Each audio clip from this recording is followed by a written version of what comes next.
Good morning साथियों और छात्र छात्राएं, स्वागत है आपके अपने यूट्यूब चैनल हो क्लास कृष्ण सर में। आज हम लोग देखने वाले हैं पॉलिटिकल साइंस के मोस्ट इम्पोर्टेंट क्वेश्चन आंसर, जो कि सब्जेक्टिव टाइप होगा, जो लिखने का, जो कि हम लोग लघु उत्तरीय अति लघु उत्तरीय बोल सकते हैं। तो वीडियो थोड़ी लंबी होने वाली है, कृपया आप लोग सब्र रखिए और वीडियो को फुल वॉच कीजिए ताकि आप लोग एग्ज़ाम में बढ़िया से लिख पाएँ। तो वीडियो पसंद आए तो लाइक, शेयर और सब्सक्राइब करने ना भूलें। तो चलिए शुरू करते हैं बिना किसी देरी किए। कुलीय अर्थव्यवस्था क्या है? उत्तर है, कुलीय अर्थव्यवस्था का आशय होता है, यानी अर्थ होता है अर्थव्यवस्था पर राज्य का काम, माने राज्य का कम से कम हस्तक्षेप तथा विश्व की अन्य अर्थव्यवस्थाओं के साथ स्वतंत्रता लेन देन व्यवस्था हो। यानी कि ये कुलीय अर्थव्यवस्था ऐसी व्यवस्था है जो कि राज्य में कम हस्तक्षेप हो। ठीक है। उसके बाद हमारा क्या बोल रहे हैं इसमें, अर्थव्यवस्था के साथ स्वतंत्र रूप से, माने किसी दबाव के, बिना किसी दबाव के लेन देन हो किसी प्रकार का। तो 16 नंबर, उदारीकरण क्या है? तो हम लोग समझेंगे उदारीकरण क्या है। उदारीकरण एक ऐसी विचारधारा है जिसके अंतर्गत प्रत्येक वस्तु का व्यक्ति और विचार को स्वतंत्र रूप से प्रभावित होने अथवा आने जाने की छूट हो। उदारीकरण का वास्तविकरण का सैद्धांतिक पक्ष कहा जाता है। यानी उदारीकरण से हम लोग यह समझते हैं कि जो किसी वस्तु व्यक्ति के विचार को स्वतंत्र रूप से प्रभावित यानी प्रभावित होती है इसमें। ठीक है।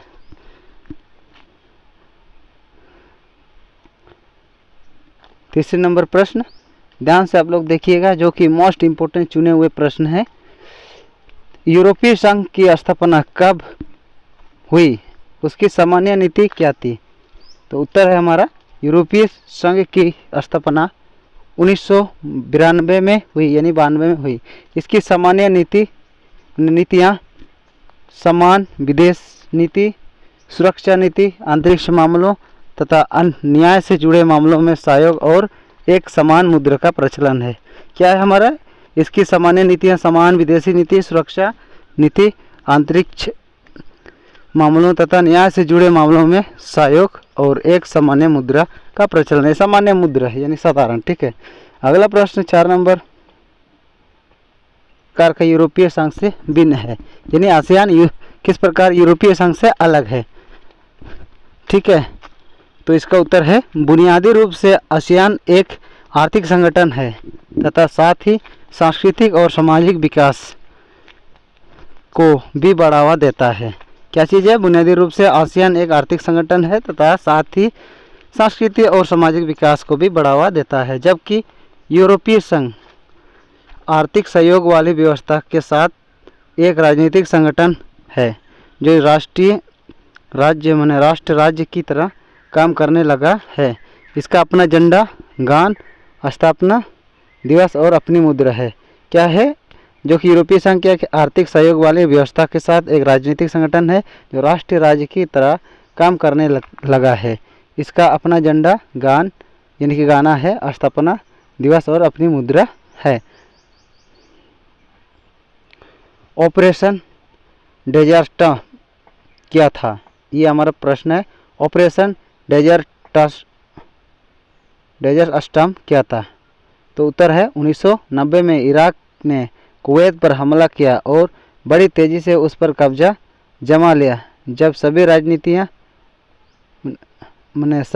सभी राजनयिक इराक को समझाने में विफल रही तो संयुक्त राष्ट्र संघ की सुरक्षा परिषद ने कुवैत को मुक्त कराने के लिए बल प्रयोग की अनुमति दी। बल प्रयोग माने किसी भी तरह से अपना शक्तियों का प्रयोग। ठीक है। अनुमति दी। तब 34 देशों की मिलीजुली और 6,60,000 सैनिकों की सेना ने इराक पर आक्रमण कर इराक की सेना को हरा दिया। 1991 ईस्वी में संयुक्त राष्ट्र संघ ने इस सैन्य अभियान को खड़ी युद्ध या ऑपरेशन डेजर्ट स्टॉर्म कहा। ठीक है। इसको हम लोग क्या बोल सकते हैं? कड़ी युद्ध या डेजर्ट स्टॉर्म भी कहा जाता है। तो आप लोग ध्यान रखिएगा, ये क्वेश्चन बहुत बार आ चुके हैं। आप लोग सावधानीपूर्वक पढ़िएगा और याद करके रखिएगा। अगला प्रश्न, शोक क्या थी? इसके दो परिणामों को लिखिए। ये कई बार पूछ चुके हैं, तो उत्तर देखेंगे।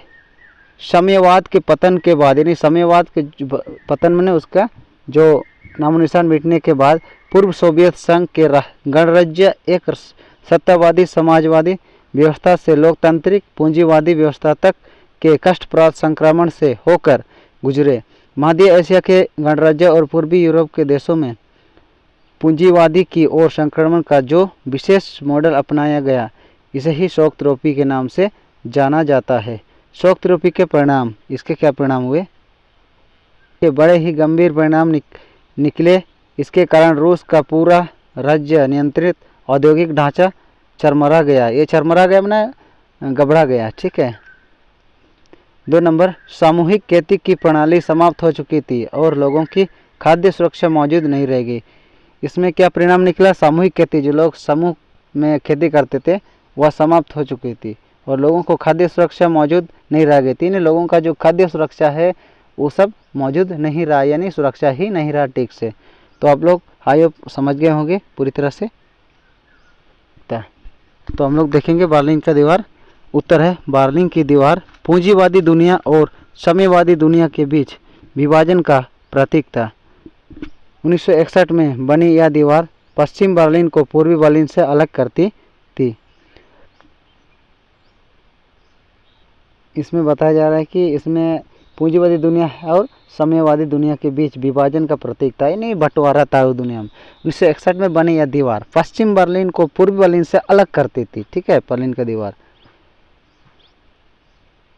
क्यूबा मिसाइल संकट का वर्णन करें, यानी क्यूबा मिसाइल संकट के बारे में हम लोग देखेंगे। क्यूबा अमेरिका की तट से लगा हुआ एक छोटा सा द्वीप देश है। क्यूबा का जुड़ा सोवियत संघ से था और सोवियत संघ के नेता उसे वित्तीय सहायता दिया करते थे, ठीक है। सोवियत संघ से जुड़ा हुआ था और वित्तीय सहायता दिए करते थे, यानी रुपया पैसा जो भी सहायता दिए करते थे। सोवियत संघ के नेता निकिता क्रुश्चेव ने क्यूबा को रूस के सैनिक अड्डे के रूप में बदलने का फैसला किया। 1962 में क्रुश्चेव ने क्यूबा में परमाणु मिसाइलों तैनात कर दी। क्यूबा में सोवियत संघ द्वारा परमाणु हथियार तैनात करने की भनक अमेरिका को लगी, यानी उसको पता चला अमेरिका को, और अमेरिका राष्ट्रपति जॉन एफ कैनेडी ने क्रुश्चेव को मिसाइलें हटाने को कहा। क्रुश्चेव ने कहा कि यदि राष्ट्रपति कैनेडी विश्वास दिलाए कि अमेरिका क्यूबा पर आक्रमण नहीं करेगा और घेराबंदी हटा लेगा, तो क्यूबा में मिसाइलें तैनात नहीं की जाएगी। कैनेडी ने, यानी कि अमेरिका माने राष्ट्रपति है, क्रुश्चेव को प्रस्ताव को मानकर घेरा हटा लिया और क्रुश्चेव ने भी मिसाइलें वापस भिजवा दिया। इसे ही क्यूबा मिसाइल संकट के नाम से जाना जाता है। आप लोग कृपया दोबारा पढ़ें, वीडियो को पूरा वॉच कीजिएगा, आप लोग अच्छी तरह समझ जाएंगे।